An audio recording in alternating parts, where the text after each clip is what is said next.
You are listening to Balloon Killers. I'm your host, Chrissy Riley, and each episode I'll be talking to someone from the world of cowboy mounted shooting, which is one of the most exciting and fastest growing equestrian sports. Hold on to your hats because it's going to get western.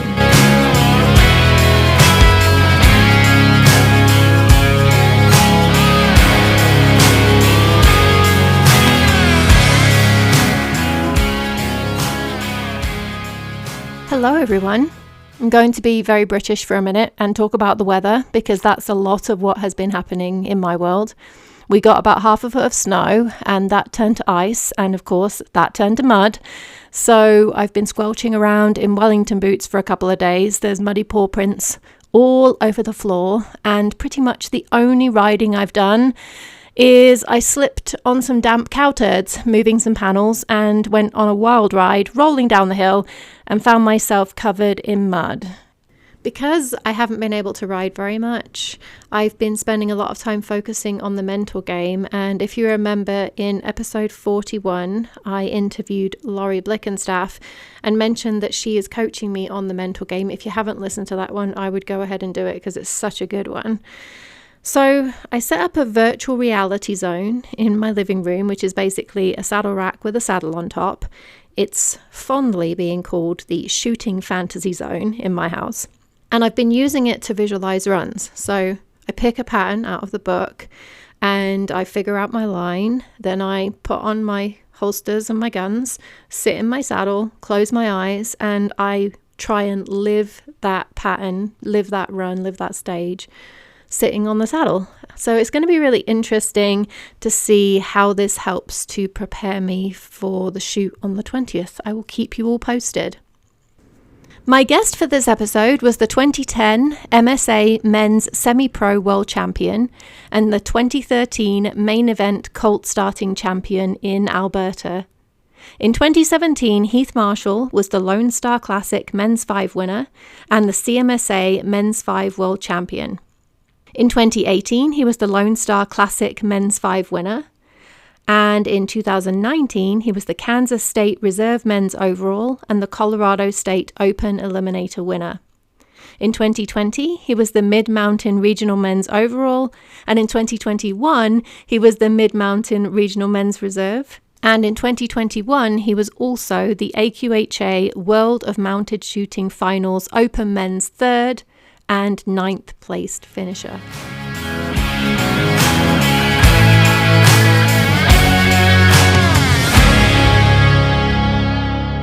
You're a legend in the mounted shooting world. I have heard many, many great things about you. I've never actually officially met you in person, but I'm sure that I've actually seen you in passing without realizing. But tell us about how you got into mounted shooting.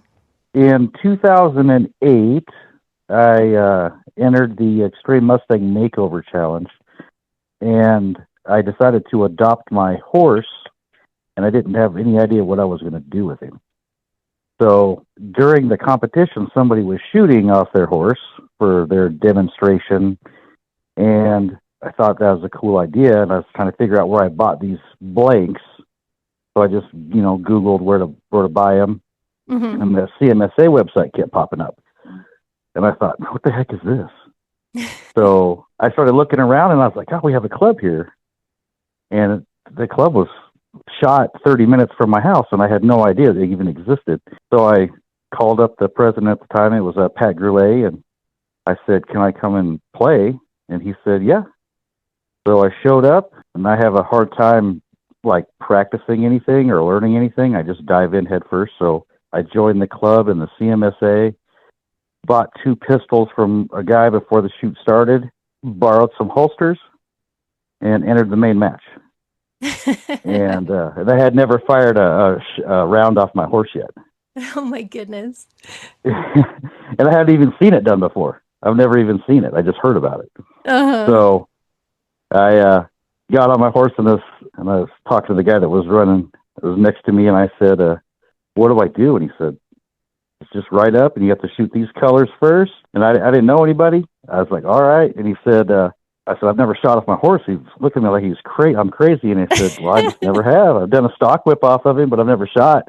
I just ran up and pulled the trigger, and boom, and my horse was cool with it, and we just kind of trotted through the pattern, and I was hooked.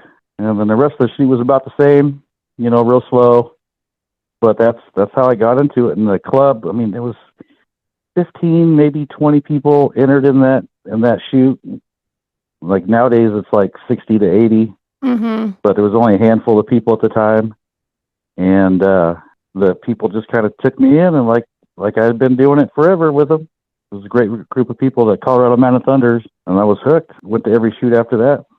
I think that must be the best how I got into shooting story I've ever heard.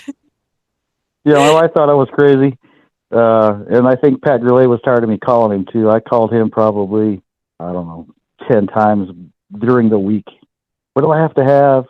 What time do I show up? Just silly questions because I have never done an event like that before, so I wasn't used to, those kind of things. Yeah. You must have some interesting stories from over the years. What have been some of the highlights? I don't know if they're highlights as in a good way or just things that have happened. So, like I said, I was addicted to the sport, and I worked full time, and I had the weekends off, so I thought, man, I could just drive anywhere, leave on Friday after I got off, and go compete Saturday, Sunday, and then drive home and be back. And that never worked out. I think I used 50-something sick days in the first year of mounted shooting because every Monday I called in sick, and that wasn't good. I remember driving. We used to have a shoot called a All-American shoot. It was a 6-stage shoot, and I think each state got to do that once. They don't have it anymore. Maybe it was Grand American. I can't remember what it's called. But it was 6 stages, and they did it over 2 days. And I drive 12 hours from here, Colorado, to South Dakota, because they said it was going to be a good shoot. And I get there, and basically it's just like a fairgrounds, but the arena was just a field, and they just kind of plowed through it and plowed it up, and it was really deep. And I get there, and the very first run, very first day, after driving 12 hours, my horse slips, and of course I have to get off in the middle of the run. And since it's 6 stages, that was a 0. No 60-second run, and my whole weekend's over. Yeah. And that kind of sucked. But only 12 people showed up for the shoot. Oh, wow. You've been doing this for quite a while now, so you must love it. What do you love about the sport? What I like about it is, yes, you're competing against other people, but you're just kind of just going out there to have a good time and compete. And you have your class of people that are the same level as you, and then you have the whole overall thing. I think the way they have that just makes it fun. But what I like about mounted shooting in general is that it's more of a family type deal. Your whole family can compete. Your wife, your kids, everybody can compete at the same time at the same event during the same time frame. You're not separated. You don't take the kid to this event here. You have to go somewhere else for yourself. It's all right there. It's just good family deal. And then the people that are there, if you need something, you just got it. You don't have to worry about it. If your horse is sore, I'm like, I'm not going to be able to run the last stage. Somebody's going to let you borrow their horse. It's going to happen. If your gun messes up, somebody's going to loan you a pistol. If your holsters are loose, somebody's going to let you borrow some holsters. You're just going to have it. Even if that caused them to lose and you to win, they don't care. They're still going to do it. Yeah, I had that situation with cavalry one time. I showed up and I had forgotten my cavalry specific holsters. And Right. I mentioned to someone when I was checking people in as the secretary, and I mentioned that I wouldn't be able to do cavalry because while I had my uniform, I didn't have my holsters. And then I headed out to post some go orders on the table or something like that. I come back and there's 2 cavalry holsters on the table ready for me to do cavalry. People are just so generous. That's the great thing about this sport. That's what I love about it. You're a man of many talents, many, many talents from what I've seen, and you have a number of different enterprises, all Western focused. Tell us about them. Mounted shooting is kind of the thing I do for myself for fun. I like to do that. That's my competition. But for day to day, I like training horses. I mostly like starting colts, but I like to teach. So I like to teach people do the things that I've had success with when training. So I hold clinics for whatever it might be, horsemanship clinics or clinics for desensitizing to trail riders, what they might see out on the trail. I have built an obstacle course on my place that's just basically a obstacle course just for horses. Got a lot of obstacles, some pretty difficult, some just to have, some are silly. When would you ever come across a teeter-totter that drops 4 feet? But maybe you will someday. But something like that. But it just builds confidence in the horses and the riders to accomplish these things. That's what I really like to do. I've seen your wonderful horseshoe art. How did you get into that? Well, a few years ago, I had an accident at our state or regionals. I can't remember which one it was at the time, but on one of my runs, I ended up breaking my leg, tibial plateau fracture, and it took me out. And I couldn't finish the match, of course, and I was in the hospital for a week, and then rehab for another week, and then 12 weeks of no weight bearing, and then real slow recovery. And I was just very bored. And I've always wanted to weld. I've always wanted to learn how to weld.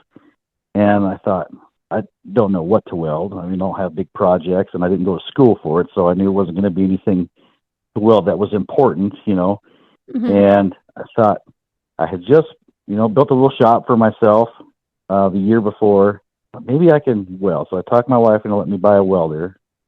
And then I thought, well, I can make some things out of horseshoes, some basic, simple things. My farrier let me have a bunch of horseshoes out of a big pile of old horseshoes. And I just started messing around and just kind of coming up with different things to build, make, and teach myself how to weld as I did it and how to just make things work. And that helped pass my time while I was still recovering and unable to ride. Mm-hmm. And then I kind of I enjoy it. So now I go in the shop every now and then, and I just have an idea, and I just make it. And if anyone's looking for a very unique Christmas gift, check out Heath's Facebook page because he often posts really, really neat horseshoe statues and figurines and things. I've just ordered a Christmas tree for my table, which I'm super excited about. And as soon as I find a box, it's on its way. I also heard, are you in the hat business too? Well, I'm working for Bobby Chevria at Chevria Hat Company. So I'm helping him with that. I help with the sales and stuff. Nice. So we travel all over. So it's pretty fun there too. You're clearly a skilled horseman in lots of different disciplines. What's the crossover between the different disciplines that you work with? I like to focus on confidence for the rider mostly. Horses, they adapt to things pretty easy. So, some horses don't take to gunfire very well, and it's understandable that some horses won't. But the confidence in the rider is what I like to do here. And once you've got the confidence and you start trusting your horse and your horse starts trusting you, that is where then I can say that you can do any sport you want to do, with your horse. Mm-hmm. So we get a lot of people here that come to the clinics and they're just either just timid or just lack the confidence that they need. They might have this amazing horse, but just don't trust it, or they don't trust themselves with the horse. And I try to help them through that. And then that usually, then something else will spawn from that. It may not be mounted shooting because that's kind of specific, but just some other sport or some event where they do obstacle challenges, or they do the mile challenges where they put, ride 1,000 miles a year or whatever. Mm-hmm. And confidence is definitely necessary when you're mounted shooting. Guns, horses, shotgun, letting go of the reins. There's so many things that you need confidence for in mounted shooting. Exactly. You mentioned earlier that you got into this through the Mustang Makeover Challenge. How did you get into that? Well, I was watching RFD TV on back when it was just on the satellite. I don't know, it was 2007 or 8 or whatever it was, and they just had this commercial. And I thought, what the heck is this? And they were looking for 100 trainers to compete in this event. And I thought, well, I could do it. So I just got an application and filled it out, and I had to have references that I was that these people thought I could possibly take a wild horse and train it in this amount of time, because you only had 100 days. So the concept was 100 trainers, 100 Mustangs, 100 days. And they had a big pool of horses at different sites all across the country. And when you get accepted, then they tell you when the draw is going to be. And then they just sit there and they just draw your name, draw a horse's number, and they just send you a message and say your horse is located. Mine happened to be in Pauls Valley, Oklahoma. Pickup date is this date. And that's when I had to go get it. So went down there, and all the people that were picking their horses up at that facility met that day. They ran the horses in our trailers, and from that point, we had to get them home. And 100 days later, then we met in Fort Worth to compete. And had you been training horses before that? Yes, I was training horses. Yeah, I started colts and stuff. I've worked with a few Mustangs, but this with the time frame and the level of competition it was going to be, because everyone was going to be wanting to show off. Mm-hmm. You know, not necessarily show off, but just to get as far as they can possibly get in that 100 days. And in no way did I think that I was going to want to keep him. And I did. I fell in love with this horse. And when we were at the end, all the horses go for auction, and they bid on the horses. Mm-hmm. And it's a public bid. They watch you all week, and then they bid. Well, some big ranch down there had donated money to any trainer, because most of us couldn't afford the trip down there, let alone buy their horses. Yeah. Some of these horses went for $50,000. Wow. I mean, it was ridiculous. Wow. And so I knew I couldn't afford anything. I barely could afford the gas money to get back after that trip.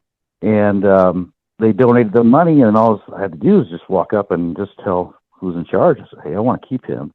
And so I went in the ring, and as soon as I walked in, they said, so-and-so, and hit the number of the horse and sold to the trainer. And I was like, what? Right on. Let's turn around and rode out. I was out, Nice. Loaded him up in the trailer, and we went home.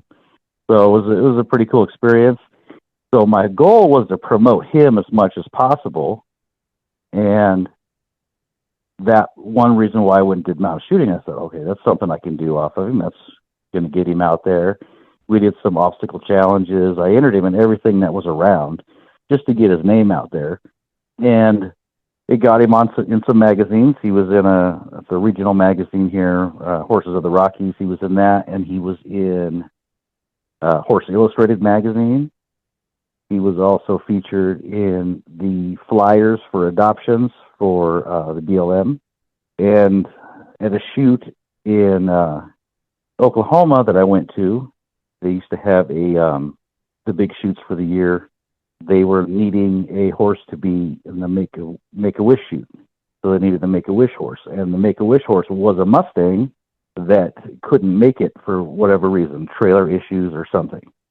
And somebody said, hey, he rides a Mustang. And so they called me and said, hey, can you do this? And so he got to be the Make-A-Wish horse for the night, which was pretty cool. Mm-hmm. And that was only 2 years after being wild.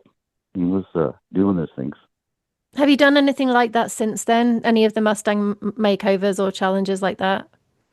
I have done 3 of them. The last one I did was in 2010. And then now I've helped some other trainers that compete in them. They'll bring their horses here, and I'll help them with obstacles or help them get started. Mm-hmm. Whatever they want to work on, I'll help them or help them put a routine together for their finals or something. I'm not a big fan of judged events, so I stay away from those things as much as possible. Mm-hmm. I'd rather have it be cut and dry if you won or lost. I really do appreciate in mounted shooting how it's all about your time, basically, at the end of the day. And there's no one to tell you, how nicely you rode that pattern or anything else. It's all about the time. And I really do appreciate that. Yeah, you could be coming across a timer falling off, and you still, if your time was faster, you still win. Exactly. Yep, I like that. Right, yeah. Judged events, I just stay away from as much as possible. I've heard a lot of great things about your New Year's Day poker ride, and it's infamous in these parts of Colorado. How did that come about? So, see, this one coming up is going to be our 18th annual ride. So I moved to Penrose here in, so 18 years ago. Anyway, I moved to Penrose, and my neighbor had said something about, let's talk about Christmas, and it was like good weather that day, so I rode on Christmas, and I thought, man, it was kind of cool. And like, we used to, when I was a kid, we used to ride our horses on New Year's Day to start the day off right. And I said, oh, that's kind of cool. I said, man, let me throw something together real quick and see if I can get some people to show up. So I just put it out there that, hey, I'm riding. And it was basically, I offered it to my clients and stuff. I wasn't on Facebook or anything at that time. So I didn't have a way to like mass tell people. So I just, did a few emails and some phone calls and stuff, and ended up being really cold and a blizzard on New Year's Day. So I was like, I'm riding anyway. I'm starting this thing off. So my mother-in-law, she jumped on a horse too, and she rode with me. And we rode, I don't know, a couple of blocks around.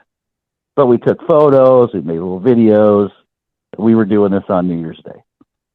Well, the next year, I put out there again, doing this thing, gonna do a ride, and like 10 people showed up. I was like, oh, this is great. 10 people on a ride, that's a pretty big deal. And I had a little map. So this is what we're going to do. We're just going to kind of wing it, but we're going to go, around Penrose and come back to the house, big loop. And it wasn't a poker ride at that time. It was just a ride. And I said, we could do this. Let's raise some money. And everyone at the thing is okay. And we had a local neighbor that did a Animal Angels Resource Foundation. So she was wanting to buy respirators for the volunteer fire departments for dogs and cats, in case they were to fire and they needed a respirator. Mm-hmm. Just something that would fit the dog. And I was like, all right. So we raised enough money to buy one for one of the volunteer fire departments. And so we did that a couple of years. But so the next year, so year 3, I think I had 20 people. And then after that, it just kind of blew up. And that's when I started raising money for this ride for the Colorado Horse Rescue Network. I was like, we're getting more people, and somebody had this idea of it being a poker ride. I said, oh, I've seen that with motorcycles. Mm-hmm. They'll do a ride around and they'll do a poker ride. And I said, that's what we'll do. We'll have checkpoints. We'll have volunteers to be at these checkpoints. And one of my people here in Penrose, they offered up their place to be the halfway point, which was perfect because we only ride 7 miles, but it's, New Year's Day, who knows what the weather's going to be like. Yeah. Well, they set up an area for the horses to come in. They have people there to hold people's horses so they can go have some hot cocoa, get some cookies. They have porta-johns set up, and they even put heaters in them. Wow. It's cold. That's great. And we all stop there. And then people who don't have horses, I have a guy that shows up, and he's got a wagon, a horse-drawn wagon. And he can hold, 10, 15 people in that thing, and then they just go with the crew and just a big ride. And then now it's, like I said, now it's a 7-mile loop. We go past, Penrose doesn't have a big town. We go through a lot of the neighborhoods by the park, but we'll go through the business area and we'll ride through there. And people like to sit out there and wait for us to come and wave. I was lucky enough to have Channel 5 News come out and cover it one year. And then they covered it most every year. They cover it. Just depends on if there's something more enticing for them to go cover that day. But generally, we have the news out here. They video it and interview people and do it. And the biggest ride we've had was 124 Wow. riders show up for the ride. That's a lot of horses to keep track of. Mm-hmm. The other thing, when you get that many, a poker ride helps us keep track of everybody. If somebody wandered off, got lost, got behind, we know about it at check-in, at all the checkpoints, because all the cards, you get a card and you're assigned a number, and then that way I can check people back in to make sure everybody made it home. Not like we're out there in the woods or nothing. It's on the streets, but people can get lost. So that was a way to keep track. And it also raises more money because people pay for the poker hands. Yeah, it sounds like a great fun event for a great cause. If people are interested in joining, what do they need to know? New Year's Day, I think the riot we started at 11. So you just come to my place here. I have parking, overflow parking, usually at my neighbor's house. We start at 11. There's no limit. It's $10 a donation, and 100% of the proceeds go to the Colorado Horse Rescue Network. You may see me there this year. I'm planning on trying to make it if the weather's good enough. We've had to cancel. It was 1 year that we did cancel, so that's why it's not. We canceled it, but we did it online, if that makes any sense, like virtual. Yep. Because it was a blizzard. We had a blizzard here, and I didn't want people driving in it. Yeah. And then the wind was so bad that the roads were covered over with snow and the drifts. So it would have been horrible. So we did have to cancel, but we did it online, and we still was able to raise a fair amount of money still. That's awesome. Well, I have a bunch of questions that I ask everybody who comes on the podcast. And the first one is, what's your favorite shoot and why? My favorite shoot was my first shoot. My face hurt so bad from smiling that my jaw hurt. I was so excited to find a sport that I like shooting guns and I like riding horses, and it was perfect. And we dressed up more then too. It was more everybody wore the traditional Western, not like modern day Western. Everyone dressed up. Mm-hmm. And we wore the time period clothes. So that was kind of cool. That was my favorite shoot. Will always be my favorite shoot is that first day, the first one ever in a February in the cold. We're all wearing coats. It was horrible, but it was so fun. Yeah, what's not to love about guns and horses? I mean, guns and horses are just badass, right? And exhilarating and fun. Yeah, I love watching the new people and their first shoot because I see so many people have that same experience. Right. Yep. What about your favorite win and why? Okay, so my favorite win was World Finals 2017. So I lost my Mustang. He colicked and he passed away. I lost him in May of that year. And it was right before state and regionals. So right before that shoot, so I guess, I had a couple days. I didn't know what I was going to do. I wasn't going to enter the shoot, of course, because I didn't have a horse anymore. He was my shooting horse. Just how it was.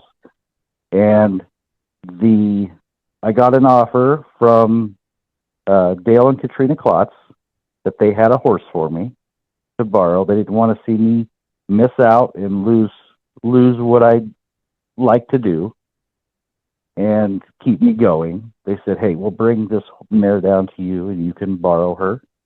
And she's all legged up, ready to go. And so I borrowed her, and we had a good weekend. That was our state and regionals. Of course, that was really good because it helped me get over my horse. It helped, a little bit. Yeah. But so I borrowed her, and I borrowed her at every shoot. They just kept bringing me because she was for sale. And they said, you're showing her good. She's doing great. We'll just post the videos. And they were getting lots of calls, and she was sold right before Worlds sold. And I was like, oh, man. Oh, no. Right. And I was like, all right. And they says, well, they want you to go ahead and compete on her at Worlds, and they'll just pick her up there. I said, that is perfect. I said, I will do that. Sounds good. I was ready to go to Worlds. And so somehow the deal fell through, something like that. I can't remember what it was. Anyway, so go to World. She's still for sale. Some people are borrowing her. She is a very marish mare. And she is, I think it was kind of meant to be that I got her. I like her attitude. I love it. She wants to win at everything she does. But she's hard to deal with. and we got along. We got along great.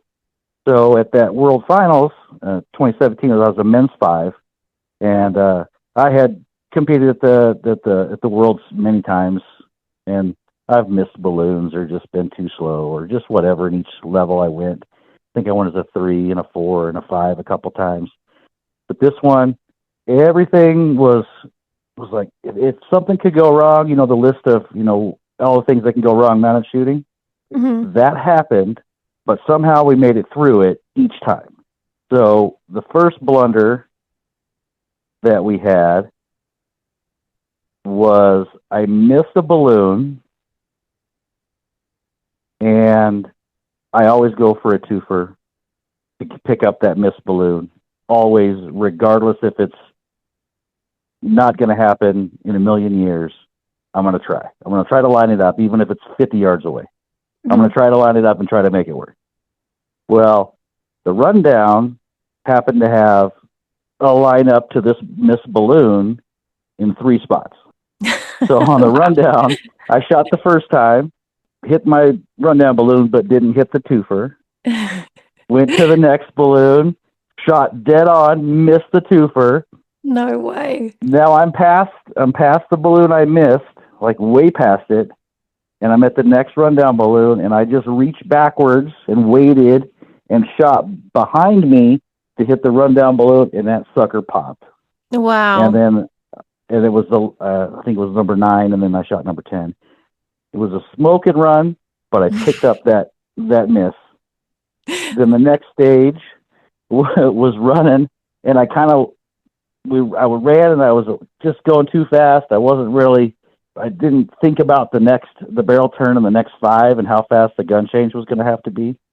So I was fumbling with my gun change, but it wasn't like a turn around the barrel. It was an arch around the barrel, so I never slowed down, and my horse never slowed down. Anyway, by the time I got my gun out, her tail had caught the balloon of number 6 because I was already flying past it by the time I got my gun out.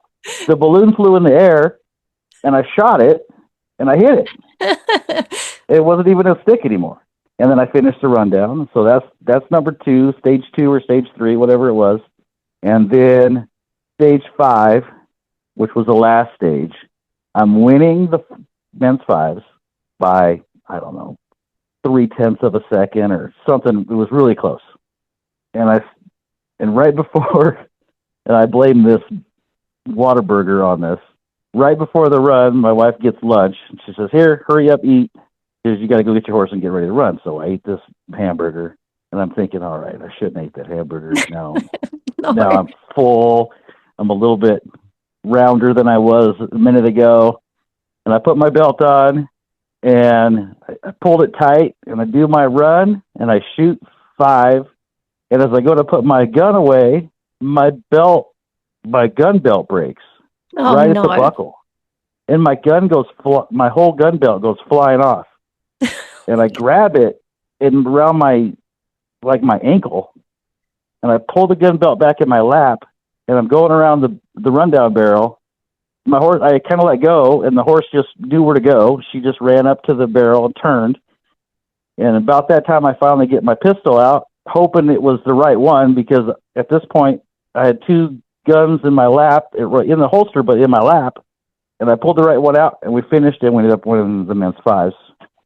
Oh, my goodness. Talk about fighting for it. Yes. 3 times in one shoot that could have ended it all. It was like boom, boom, boom. Lucky, lucky, lucky. It all worked out. That was my most memorable win, my favorite win. I'm not surprised. That sounds like it was meant to be. Well, who or what has been instrumental in your success? And this could be horses, it could be people, anything really. Well, I have to say that little Mustang, Ricky Bobby, he was instrumental. He let me do anything. He was a little bitty guy, too. He was only 14 hands. And he was 14 and a half hands, 14 and a little bit if I put shoes on him. So that he wasn't like a pony anymore in my mind. I got shoes on him, make him a little bit taller. But he was small. He was a little bitty guy. But, man, that dude, he would tackle anything. And he'd run his heart out. And he could turn on a dime, but like on the straightaways, he just couldn't keep up. So if it was like a double rundown, we were going to be kind of slow. But if it was a ducking and diving pattern, we were there. And he just loved it. I'd never seen a horse. You watch the horses the big horses, the big powerhouse horses, and they're just all amped up and they're ready to go. He was like this little package, and he was just awesome.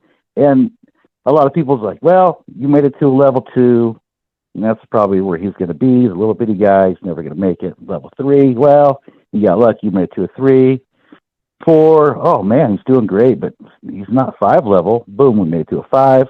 And, he just kept going. And all of our wins had to be, at that time, there wasn't enough men's 4s, men's 5s to go anywhere to have in your class. So we had to win overalls. And every one of my wins, except for that one win at Worlds, there's a 5 on that mare the day on Kaya, the day that he, or the year that he passed away, was all overalls. So he was winning overalls as a little bitty guy. So him, horse-wise, just I wanted him to have a spotlight, and I promoted him, as much as I could. He's the one doing the running. I just got to keep up and shoot. Yeah. And then person-wise, I had my personal cheerleader was my mother-in-law.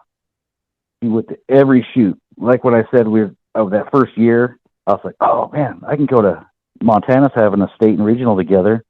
That's like 4 days of shooting. Let's go this weekend. Let's do it on a weekend.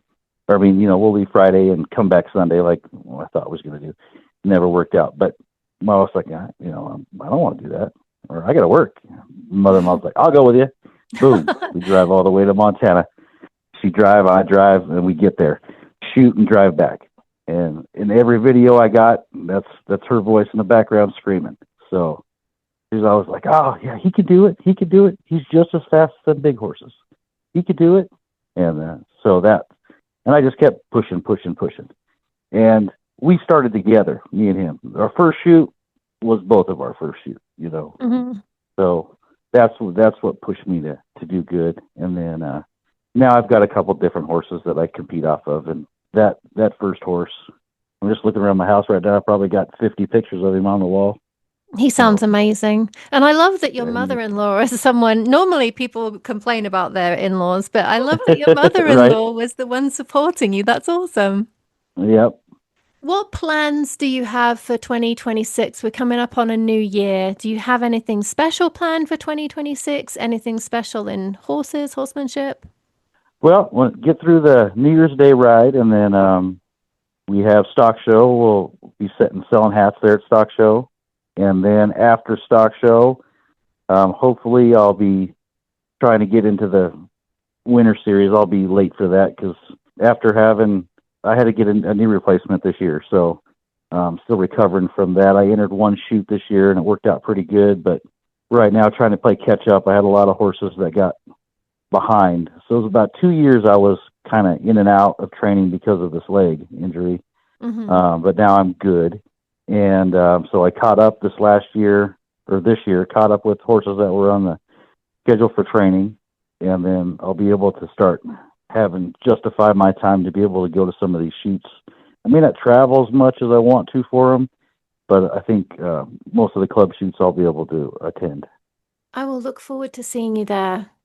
Well, thank you so much, Heath, for your time today. It has been such a pleasure getting to know you a little bit and catching up with you. I hope to see you at the New Year's ride, and if not, maybe the stock show, and if not there, at one of the Thunder shoots over the winter.